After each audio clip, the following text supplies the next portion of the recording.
Бүгінгі саннан көретіндеріңіз.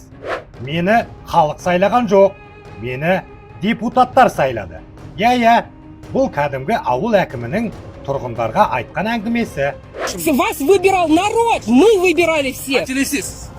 Меня выбирали депутаты. Түрмеге отырып шыққан зектер депутаттыққа кандидат бола ала ма? Заң бойынша болмайды. Бірақ біз жаңа Қазақстанда өмір сүріп жатырмыз ғой. Бәрі де мүмкін.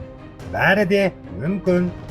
Запомните, джентльмены, эту страну погубит коррупция. Павлодар облысынан маслихатқа кандидат болып тіркелген Төлеген Сұлтанғазы. Естеріңізде ме?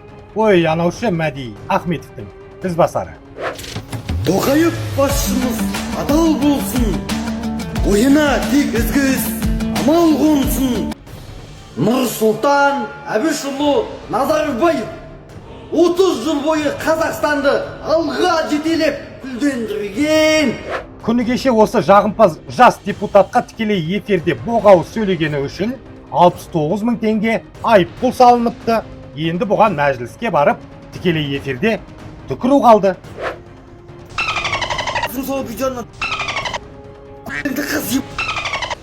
Ресей әртістері қасиетті сахнамызға колготкимен шығып, ұлтымызды қорлады деп жүрсек, өзіміздің қазақтар да оңып тұрған жоқ.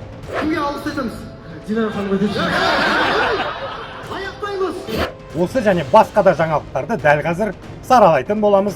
Кеттік онда.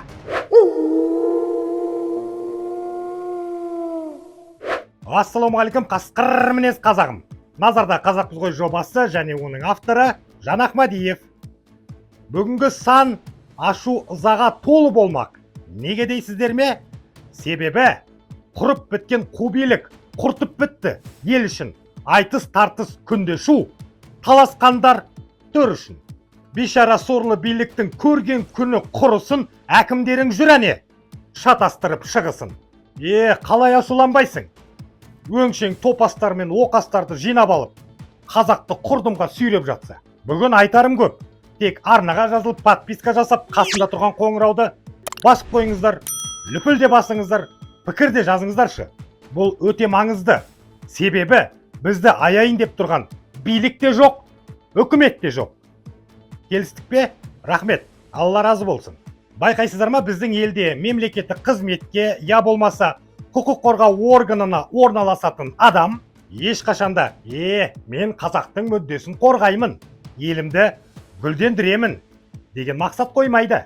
Олардың кез келгені ауылда әзірге 1-2 жыл отыра тұрамын, кішкене ақша жасап, жағдайымды жасаймын, ағам аман болса кейінірек қалаға ауысып көтерілемін деген жоспармен келеді.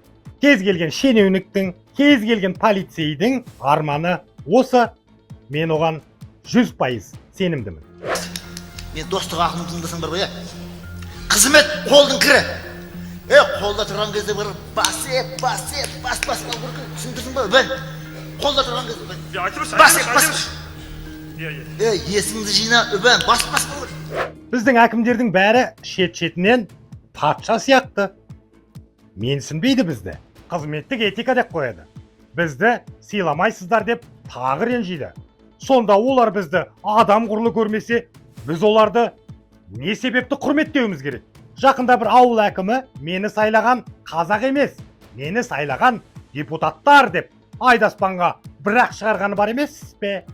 Обязательно, вы должны присутствовать. С народом вы должны быть. Это ваше мнение. Вас выбирал народ, мы выбирали всех.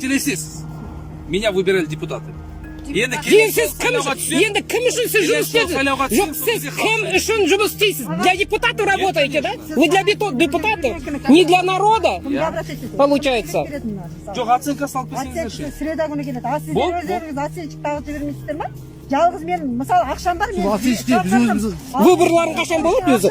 Бүткіл халықты көтеріп Жоқ. Бұл Алматы облысы Іле ауданы Ащыбұлақ ауылының әкімі Жасұлан Оңалбаев. Негізі Жасұлан қанша топас болса да шындықты айтып отыр. Кез келген әкім осылай ойлайды. Тек Жасекең сияқты ашып айтпайды. Сіз өзінен жоғары шенеуніктің сөзін тыңдамай, халықтың сөзін сөйлеген әкімді көрдіңіз бе? Жоқ. Бұларға қазақтың қайғысынан көре басшылықтың ризашылығы артық.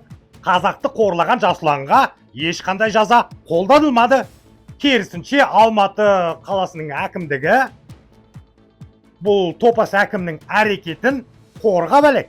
Тіпті Оңалбаевты шынымен де депутаттар сайлаған, сондықтан ол дұрыс айтты деп отыр. Епти алмайттар, сонда бұл нақұрысты депутаттар сайлады екен деп төбемізге көтереміз бе?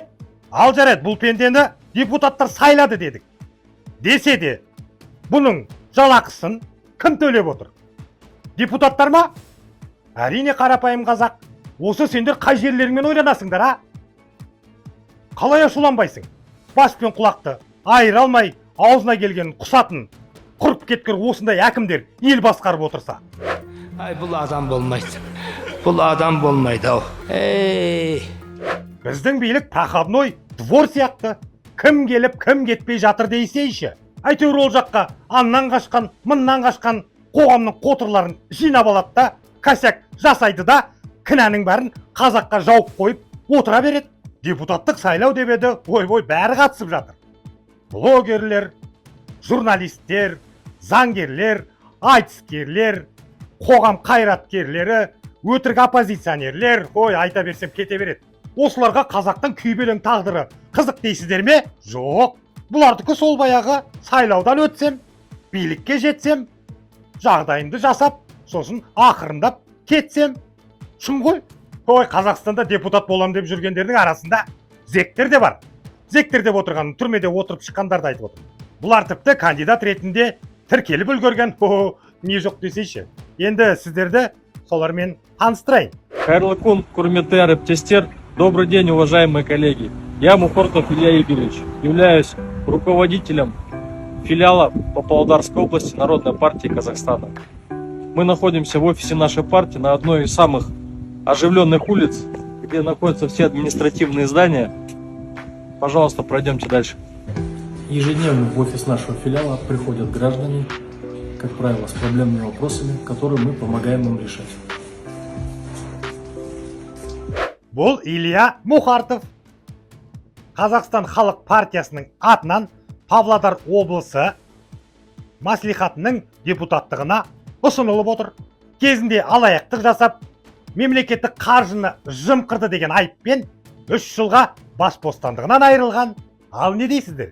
Қазақстан халық партиясы өңшең қылмыскерлерді жинап алған ба? Түсінбедім.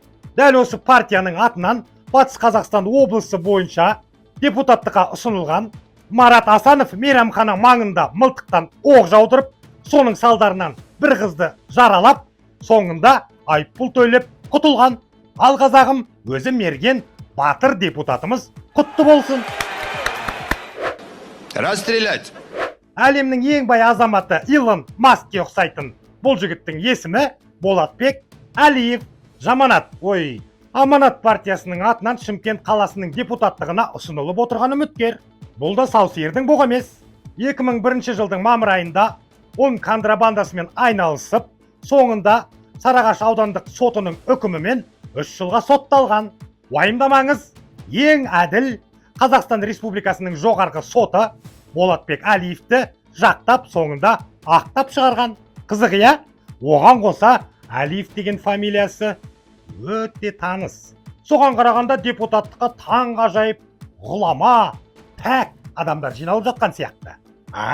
Солардың қатарында Мәди Ахметовтың ізбасары, шәкірті, сабынсыз кірудің мастері Төлеген Сұлтанғазы да бар. Естеріңізде шығар. Тоқаев басшымыз адал болсын, ойына тек ізгі іс амал қонсын. Нұрсұлтан Әбішұлы Назарбаев 30 жыл бойы Қазақстанды алға жетелеп гүлдендірген мықты саясаткер. Осы баланы депутат қылып қойындаршы. Депутат деген тек қана халықтың қалаулысы. Мен бұл жігітті Мәдиге теңеп, жүрегінде жағымпаздықтың жалыны жанып тұр деп бағдарламама қосып жүрсем, бұл да шайып кетті. Дәлірек Төлегенге TikToktың тікелей эфирінде боғауыз сөйледі деген үшін 69.000 теңге айыппұл салынды. Сол видеоны қыз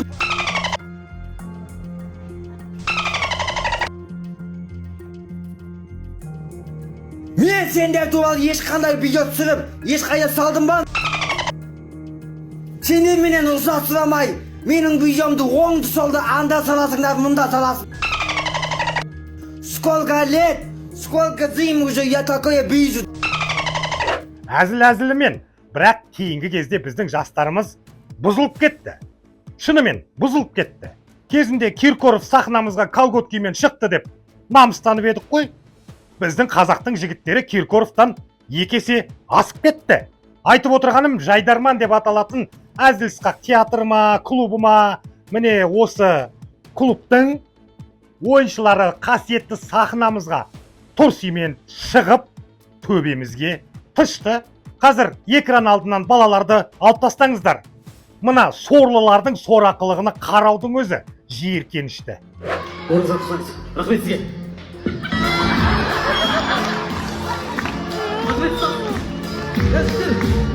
Кімге алғыс айтамыз?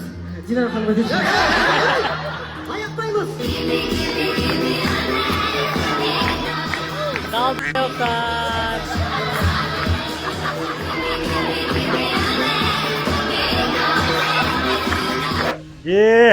Хит боламын деп ит болды деген осы шығар.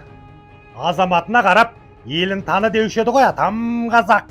Міне, қазіргі қазақ жастарының болмысы осы. Бұларға күлмеу керек, бұлардан шошу керек. Ар намыс пен еркектік қасиетті ұмытқан адам еліне тек қасірет қана сыйлайды. Құдай білет, бұларға ақшасын берсең, қатын бола салудан да таймайтын шығар. Ал енді күліңіздер орыстарға, өзіміздің қазағымыз да жетісіп тұрған жоқ. Әттең-ай. Ең қорқыныштысы, бұлардың тірлігіне залдағы жастар мәз-мейрам, қатық-айран болып отыр. Жандарым менің, бұдан бұлай балаларыңызды Есен Елеукеннің Жайдарман деген жын шайтан концертіне жібермеңіздерші. Оған қоса біздің мәдениет министрлігі бұл оқиғаны назарсыз қалдырмайды деп үміттенемін. Министрлікке үміттеніп отырған мен де жынды шығармын. Жалпы қалай ойлайсыздар? Сахнаға жалаңаш шыққан мына бір нақұрыстарға қандай жаза қолданған дұрыс? Төменде пікір жазып кетіңіздерші, міндетті түрде оқитын боламын. Бүгінгі айтарым осы, қасқыр мінез қазағым. Егерде біздің жасап жатқан жұмысымыз сіздердің көңілдеріңізден шығып жатса, арнаға жазылып, подписка жасап, қасында тұрған қоңырауды басып қойыңыздар, лүпіл де басыңыздар, пікір де жазыңыздар. Бұл өте маңызды. Мен барлығыңызды жақсы көремін. Назарда болған Қазақпыз ғой жобасы. Кездескенше күн жақсы.